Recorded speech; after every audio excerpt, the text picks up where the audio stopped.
हाय बच्चों, आप लोग कैसे हैं। चलिए, आशा करते हैं कि आप लोग ठीक होंगे और मेरे वीडियो को देख रहे होंगे और पढ़ाई मन से भी कर रहे होंगे। ठीक है, तो चलिए हम आ गए हैं प्रश्नावली। देखिए, प्रश्नावली कितना है। प्रश्नावली 3.5 की प्रश्न संख्या 2 की ए नंबर का प्रश्न को हम सॉल्व करने वाले हैं। ठीक है, तो ए नंबर का प्रश्न क्या बोलता है उसको हम समझेंगे। 1 नंबर का बोलता है ए और बी के लिए किन मानों के लिए निम्नलिखित समीकरणों के युग्म के अपरिमित रूप से अनेक हल होंगे। तो अपरिमित रूप से अनेक हल होंगे हमको ये दिखाना है। ठीक है, तो अपरिमित रूप से अनेक हल होने के लिए एक फॉर्मूला होता है, उस फॉर्मूले के रूप में हम लोग जानेंगे। ठीक है, तो सबसे पहले हम लोग क्या करेंगे, हल लिखेंगे। ठीक है, तो यहाँ पर लिखते हैं हल। ठीक है, और जो प्रश्न दिया हुआ है उसको लिख लेंगे। 2x प्लस में 3y बराबर कितना दिया हुआ है, 7 दिया हुआ है। ठीक है, और अगला क्या चीज़ दिया हुआ है, a माइनस बी कोष्ट में है x प्लस में क्या चीज़ है, a प्लस में b कोष्ट में करके उसके बाद क्या चीज़ है, y है, बराबर कितना दिया हुआ है, 3a प्लस में b माइनस में 2 दिया हुआ है। ठीक है बच्चों, तो चलिए इसको हम पहले अब जानते हैं। तो इससे पहले है कि हम इस पुस्तक को थोड़ा सा हटा लेते हैं क्योंकि लिखने में परेशानी हो रही है। ठीक ना, तो चलिए हम ये प्रश्न जो दिया हुआ था अब उसको हल करते हैं बच्चों। तो ध्यान से देखिएगा, मेरे वीडियो में बने रहिएगा, तभी आप लोग समझ पाएंगे और देख पाएंगे, उसी के माध्यम से आप लोग भी हल भी कर पाएंगे। ठीक है, तो सबसे पहले हम इसको जांच करते हैं, अपरिमित रूप से अनेक हल है या कोई अद्वितीय हल है। इसकी स्थिति को जानने के लिए क्या करते हैं, हम तुलना करते हैं। A1 बटा में A2 बराबर B1 बटा में B2 बराबर C1 बटा में C2 के रूप में तुलना करते हैं। तो तुलना करने के लिए सबसे पहले A1 और B1 C1 C2 इस सब का मान ज्ञात करते हैं ना। तो चलिए समीकरण 1 से हम देखते हैं। हम इसको मान लेते हैं कौन सी है, समीकरण 1 है, और इसको क्या मान लिए, समीकरण 2 है। ठीक है, तो समीकरण 1 और 2 जब मान लिए हैं तो मेरा A1 बराबर क्या होता है, A1 बराबर x के आगे कितना लगा हुआ है, 2 है, कामा B1 बराबर कितना दिख रहा है, y के आगे कितना लगा हुआ है, 3 लगा हुआ है, और C1 बराबर कितना दिया हुआ है, देखिए 7 लिखा हुआ है, 7 लिख दिए। ठीक है, उसी प्रकार अब इसको लिखते हैं A2 बराबर मेरा क्या दिख रहा है, A2 बराबर A माइनस में कितना दिख रहा है, B दिख रहा है, कामा अब B2 बराबर क्या दिख रहा है, A प्लस में B दिख रहा है, कोष्ट में कर दिए, चूँकि कोष्ट में था अभी कोष्ट में रहने देते हैं। ठीक है, कामा अब C2 बराबर क्या दिख रहा है मेरा, 3A प्लस में B माइनस में 2 जो है उसको हम लिख दिए। ठीक है बच्चों, तो अब क्या करते हैं हम लोग, A1 बटा A2 बराबर B1 बटा B2 बराबर C1 बटा C2 के क्या करते हैं, रूप में। ठीक है, इसके रूप में हम लोग लिखते हैं। ठीक है, तो अब इसके रूप में लिखते हैं तो क्या दिया हुआ है, A1 का मान कितना दिया हुआ है, A1 का मान मेरा 2 दिया हुआ है, 2 लिख दिए बटा में। अब A2 का मान कितना दिया है, A माइनस में B है, लिख दिए, बराबर B1 का मान कितना दिया हुआ है, B1 का मान मेरा देखिए 3 दिया हुआ है, बटा में गए। अब B2 का मान कितना दिया हुआ है, A प्लस में B दिया हुआ है, देखिए यहाँ पर B2 का मान देख लीजिए। ठीक है, बराबर अब C1 का मान कितना दिया है, 7 के बटा में कितना दिया हुआ है, 3A प्लस में B माइनस में 2 ये दिया हुआ है बच्चों। तो ये भी हम लिख दिए। ठीक है, तो ध्यान से मेरे वीडियो में बने रहिएगा ताकि हम आपको अब जो प्रश्न दिया हुआ है उसको सॉल्व करके आसान से आसान तरीके से और आपकी भाषा में हम बताने वाले हैं। ठीक है, तो बच्चों क्या होता है, जब इसके बराबर ये है तो इसके बराबर ये भी होना चाहिए कि नहीं।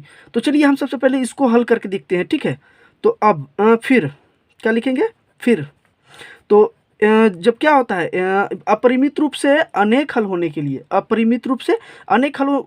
होता है, तीनों बराबर होना चाहिए। ठीक है, तो अपरिमित रूप से अनेक हल होने के लिए तीनों बराबर होना चाहिए ना। तो अब लिखते हैं A माइनस B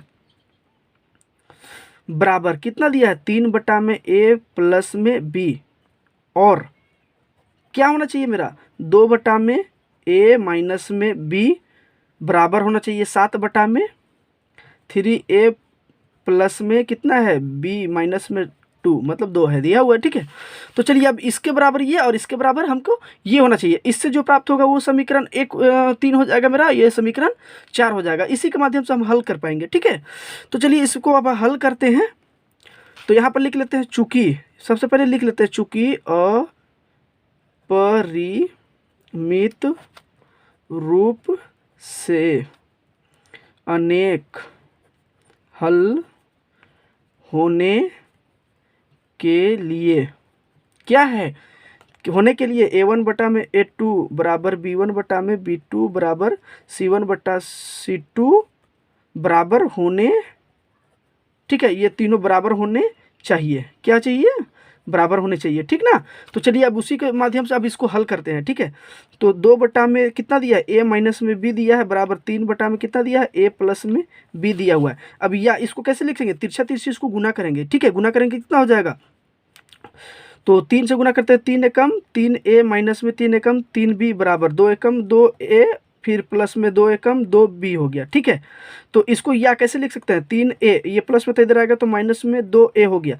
फिर माइनस में कितना था 3b था, 3b रहने दिए, प्लस में था इधर आएगा तो भी माइनस में कितना हो जाएगा 2b हो जाएगा बराबर कुछ नहीं, तो उधर क्या बच गया, 0 बच गया बच्चों। ठीक है, इसको ध्यान से देखिएगा बच्चों, अगर ध्यान से नहीं देख पाइएगा तो आप इसको सॉल्व आसान तरीके से नहीं कर पाइएगा। ठीक है, तो या इसको कैसे लिख सकते हैं, 3a में से 2a घटा दिए तो क्या बचा, a बच गया। अब यहाँ पर देखिए माइनस में 3b है और माइनस में 2b है, इसको जोड़ेंगे तो क्या हो जाएगा, माइनस में 5b हो गया बराबर क्या हो गया 0। ये मेरा क्या हो गया बच्चों, ये तीसरा समीकरण हो गया। ठीक है, तीसरा समीकरण हमको प्राप्त हो गया ना। फिर जाएंगे, फिर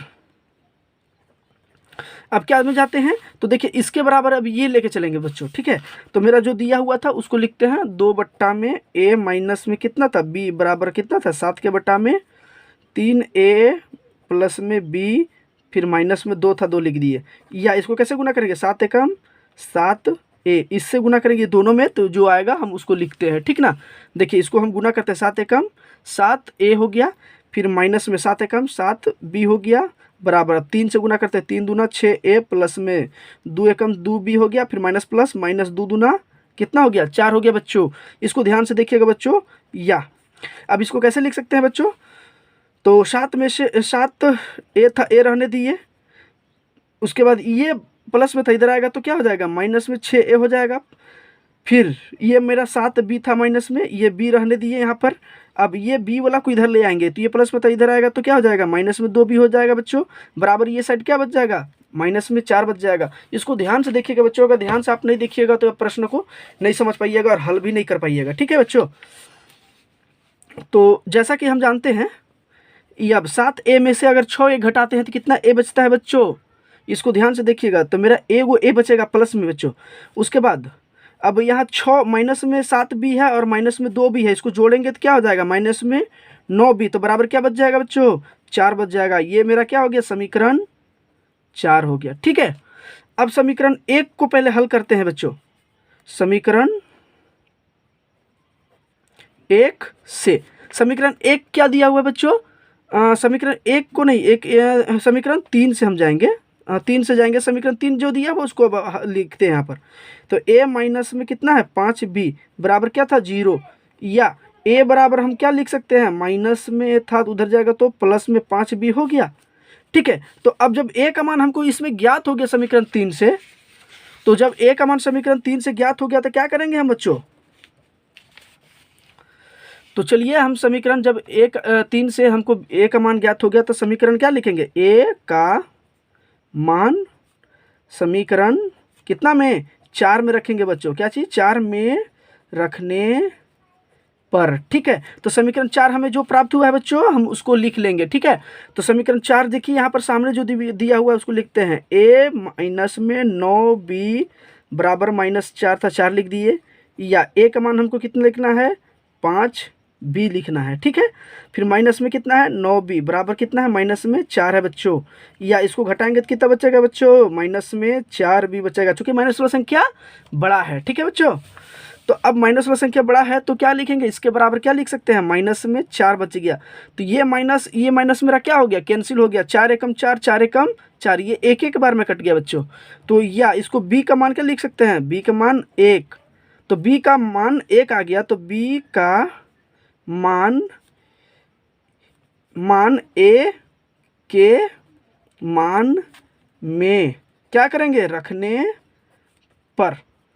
ठीक है, तो ए का मान मेरा क्या था बच्चों, तो ए का मान देखिए यहाँ पर सामने हल किए थे, ए बराबर कितना था 5b, तो ए बराबर लिख देंगे कितना 5b, या ए बराबर क्या हो जाएगा 5 का 5 लिख दिए गुना b का मान कितना आया था मेरा 1 बच्चों, या ए बराबर क्या हो गया 5 एकम 5, 5 एकम 5 यहाँ प्राप्त हुआ ना, चूंकि ए बराबर जो हम मान रखे थे उसके हिसाब से ए का मान हम बी का मान क्या रख दिए 1 रख दिए, गुना कर दिए तो 5 एकम मेरा 5 आ गया बच्चों। तो इसलिए क्या चीज हो गया, ए बराबर मेरा 5 और बी बराबर मान कितना आ गया 1, ये आपका आंसर हुआ बच्चों। तो बताइए इसका मान आपको हल करने पर कैसा प्राप्त हुआ, ए और बी का मान जो प्राप्त हुआ हमको आसान से आसान तरीके से प्राप्त हुआ।